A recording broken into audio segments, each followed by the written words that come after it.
¿Qué tal? Ante todo, buenas noches. Nuevamente agradecimiento a los organizadores por la invitación, en particular al doctor Gastón Fernández y al doctor Leiser León, de quienes también han participado muy activamente en mi formación, tanto académica como profesional, y tanto directa como indirectamente a lo largo de ya casi 15 años. ¿Qué voy a hablar el día de hoy con ustedes? Quiero hablar de la circulación de los modelos de los acuerdos precontractuales. Este tema me parece particularmente importante porque conjuga el aspecto económico con el académico, con lo profesional y lo doctrinal. Y me parece, por tanto, digno de discusión. ¿Qué vamos a hablar inicialmente? Quiero hablar en primer lugar de qué entendemos por acuerdos preliminares, ¿ya?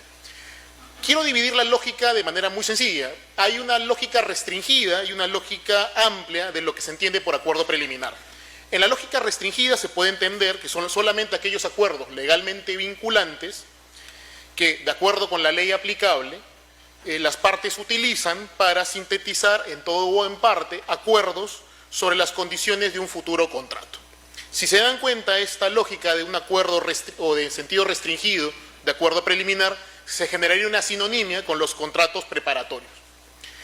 En cambio, si uno tiene una interpretación amplia de lo que son acuerdos preliminares, entendiendo por tanto que son cualquier acuerdo vinculante o no, que las partes alcanzan en el curso de una negociación con vistas a la celebración de un futuro contrato, se darán cuenta de que los acuerdos preliminares pues incrementan masivamente su alcance.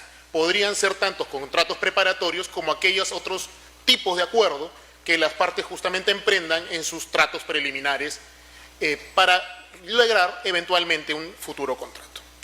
A lo largo de la exposición voy a preferir esta segunda interpretación, tratar de establecer, por tanto, que los acuerdos preliminares pueden ser o no vinculantes y que adicionalmente pueden o no establecer una serie de condiciones del futuro contrato.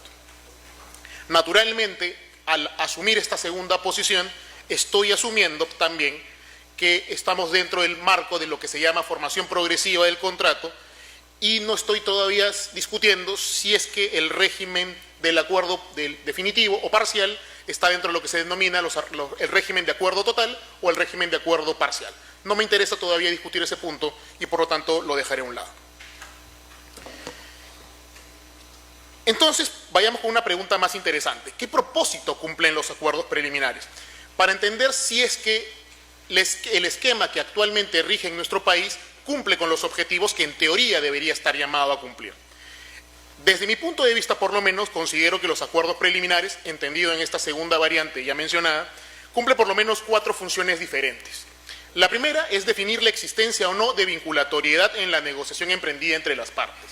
Uno de los grandes propósitos de la firma de acuerdos preliminares es justamente dejar en claro para las partes si están eventualmente vinculándose en una negociación seria o si por el contrario todavía no tienen esta intención. Por lo tanto, la firma de estos documentos, al margen de la discusión sobre si van a ser o no vinculantes, pues cumplen un propósito de darles un mensaje a las partes sobre la base de la confianza que deben o no depositar en los tratos preliminares.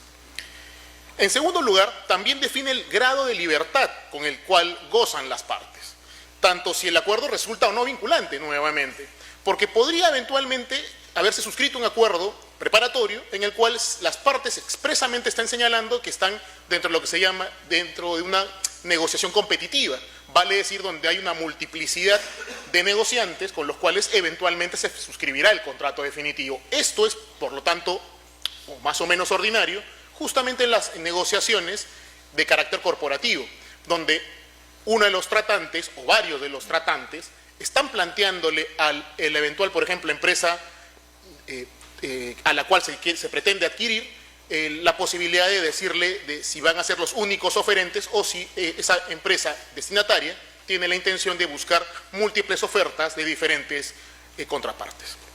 En tercer lugar, creo que también los acuerdos preliminares cumplen una tercera función o rol importante. Es definir si los acuerdos parciales son o no vinculantes. Porque también, a pesar de que las dos funciones anteriores son sumamente importantes, esta tercera cobra mayor realce conforme va avanzando la negociación y la complejidad de la misma. Esto es claramente evidente cuando uno se da cuenta en la negociación corporativa, cuando está buscando la celebración de una fusión, de una adquisición de una empresa. En cuarto lugar, los acuerdos preliminares también cumplen una función importante en cuanto al control de las conductas estratégicas de los tratantes, así como otorgar incentivos adecuados para el intercambio eficiente de la información. Este es un elemento que también me parece importante destacar porque, como planteó ya muy bien el profesor Escobar y también el profesor Schaeffer, la idea es transmitir información que permita a las partes asignar adecuadamente los riesgos involucrados o que previsiblemente van a estar involucrados en la celebración del contrato final. Si las partes asignan adecuadamente estos riesgos, la probabilidad de existencia de un supuesto de teoría de la imprevisión o un supuesto de incumplimiento, pues se reduce ostensiblemente. Ciertamente no se elimina, pero se reduce. Identificados, por tanto, las funciones que debe cumplir los acuerdos preliminares, veamos qué ha elegido nuestro Código Civil y si esto permite que los objetivos ya antes identificados se cumplan. Como ustedes saben, el Código Civil peruano ha elegido regular la lógica del acuerdo preliminar no sobre la base de la definición amplia de acuerdo preliminar que estoy trabajando, sino sobre la base de una definición restringida de los acuerdos preliminares. Por tanto, ha tratado de canalizar los acuerdos preliminares a través de contratos preparatorios, específicamente dos: el compromiso de contratar y el contrato de opción. Como ustedes saben, el compromiso de contratar no exige expresamente, por lo menos en la definición legislativa, un acuerdo total sobre todas las condiciones del futuro contrato. Sin embargo, sí establece con claridad que se deben recoger los elementos esenciales de dicho contrato. En cambio, en el contrato de opción se exige que el acuerdo sí sea total sobre todas y cada una de las condiciones del contrato definitivo. ¿Cuál es el inconveniente del esquema que ha acogido el legislador peruano? El inconveniente es bastante sencillo de explicar y creo muy fácil de entender. No todas las negociaciones son de la misma naturaleza ni de la misma dificultad. No siempre es posible que las partes, en el momento en el cual se encuentran embarcadas y en el momento en que tienen la intención de suscribir un acuerdo preliminar, se esté en capacidad de establecer cuáles son las condiciones totales del futuro contrato e inclusive, por ilógico que les pueda parecer a alguno de ustedes, ni siquiera pueden estar de acuerdo sobre cuáles son las condiciones esenciales del futuro contrato. Sé que cualquiera de ustedes dirá que las condiciones esenciales de un contrato, por ejemplo, en una compraventa, será bien y precio. Eso es cierto, pero el bien y precio están impactados por una serie de variables que las partes evidentemente también considerarán esenciales. Estoy diciendo, por ejemplo, la existencia o no de algún tipo de incumplimiento de normativa laboral, tributaria, administrativa, medioambiental, que pueda impactar severamente en la evaluación del precio. Evidentemente esta circunstancia, no es posible negarlo, van a impactar en la posibilidad de que en el momento dado puedan firmar un contrato preliminar que cumpla con todas las condiciones que el esquema legislativo peruano exige. Dada esta circunstancia, es meridianamente tangible para todos nosotros que el esquema peruano está dejando a un lado un segmento muy significativo de negociaciones y acuerdos preliminares por fuera de la definición legal. ¿Qué sucede en estos casos? Yo les pregunto, y creo que es la pregunta importante hacernos en este momento, para respetar también el tiempo, ¿existe algún esquema alternativo de acuerdo preliminar? Y la respuesta es que sí. Uno identifica en sistemas legislativos ajenos al peruano que existen otros modelos que acogen esquemas ya no de definición restringida de acuerdo preliminar, sino una definición amplia de acuerdo preliminar. Si uno dijera, como tradicionalmente se nos enseña, que la autonomía de los particulares es por sí misma suficiente para que los particulares definan y regulen sus intereses de la mejor manera que ellos crean conveniente, uno podría discutirme, ¿pero qué sentido tiene discutir esto, Renzo?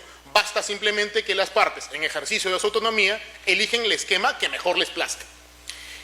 Lamentablemente, este impasse o esta apreciación no es exacta en el Perú, porque en el Perú sí hay precedentes de carácter judicial en los cuales, cuando las partes han utilizado esquemas ajenos a la contratación contenida en el Código Civil, específicamente contrato de compromiso de contratar o contrato de opción, la Corte Suprema ha descartado la autonomía de los particulares en estos casos. Ha sostenido que la regulación en el Perú en materia de contratación preliminar es típica. O sea, o tiene que ser contrato de opción o tiene que ser compromiso de contratar. No hay un tertium genus o tertium genus non datur. En esa medida, en el Perú sí es importante plantearnos la posibilidad de utilizar un esquema alternativo. Yo les planteo dos posibles soluciones. Apelemos a una primera aproximación funcional, el Law and Economics. Miren, ¿en qué caso se usa tradicionalmente un esquema de acuerdos preliminares? Y la respuesta es particularmente fácil de dar. Uno utiliza un esquema de acuerdo preliminar cuando la negociación exige el cierre de un contrato económicamente complejo o técnicamente complejo o comercialmente complejo. No hay otra alternativa. ¿Por qué? Porque son aquellos contratos en que justamente por la naturaleza de lo negociado, las partes necesitan un tiempo prolongado para establecer cuáles son las condiciones del futuro contrato. Y es precisamente por ello que establecen una serie de acuerdos preliminares con vistas a la celebración de dicho acuerdo. En estos casos, ¿la normativa peruana otorga la mejor salida? La respuesta es claramente no, porque en el esquema peruano está asumiendo o que no son técnicamente complejos, o que no son económicamente complejos, o que son comercialmente no complejos. Porque evidentemente espera que las partes estén en capacidad y aptitud de ponerse por lo menos de acuerdo sobre los elementos esenciales del futuro contrato. Habría que preguntarle incluso al legislador qué entiende por condiciones esenciales, porque las partes pueden diferir en su apreciación sobre cada caso en concreto. ¿En qué casos en que se apele a la estructura peruana, los involucrados qué riesgo asumen? Bueno, el riesgo que asumen fundamentalmente es el ya mencionado, que no pactando convenio arbitral, por ejemplo, les tenga que ir al Poder Judicial y en el Poder Judicial se decida de que el esquema utilizado pues no es posible porque contraviene el carácter, entre comillas, típico de los acuerdos preliminares. Esta incertidumbre evidentemente dificultará la negociación y evidentemente también dará pocos incentivos a las partes a abrir todo el flujo de información que deberían dar en esta etapa de la contratación para la celebración de un contrato óptimo. Entonces, en buena cuenta, creo que el esquema peruano ha puesto, como pongo allí, el carruaje por delante de los caballos.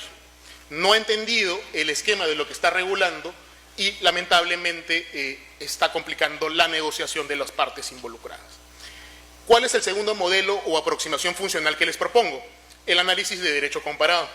Si uno se percata, encontrará que el modelo estadounidense sobre esta materia de acuerdos preliminares sí entiende la definición amplia de acuerdo preliminar sobre la cual he estado trabajando la exposición. También el modelo estadounidense logra definir de manera adecuada la vinculatoriedad de la negociación cuando las partes así lo deseen. También establece el nivel de libertad de las partes en esa etapa, la vinculatoriedad de los acuerdos parciales y controla las conductas estratégicas de las partes, justamente porque todo esto lo deja al arbitrio de la libertad, de la autonomía privada de los particulares. En buena cuenta, si también nos damos cuenta que en la negociación peruana de envergadura, compleja técnica o económica o comercialmente, ya se utiliza la negociación bajo el esquema norteamericano, parece ser un tanto evidente que esta aproximación está satisfaciendo las necesidades que la legislación peruana está dejando sin cubrir. Insisto, y aquí quiero dejarlo en claro, la solución estadounidense no es perfecta, pero se acerca un poco mejor a la meta de la eficiencia que el esquema peruano. En conclusión, es necesaria la importación de un modelo de contratación foráneo. Si uno lo ve desde un punto estrictamente teórico, yo con sinceridad debería decirles que no, porque debería ser suficiente la autonomía privada en el Perú para reconocer estos esquemas alternativos. Lamentablemente, segunda pregunta, desde un punto de vista operativo jurisdiccional, ¿es necesaria esta importación o este cambio legislativo? La respuesta es que sí.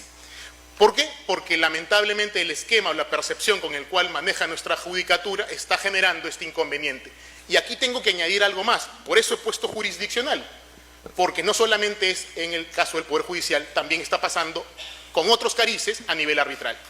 Y desde un punto de vista cooperativo comercial, ¿es necesario? La respuesta es que no, porque ya se está utilizando el esquema angloamericano, con lo cual simplemente estaríamos cambiando el rótulo de la legislación, más no la práctica comercial en sí misma. Muchas gracias.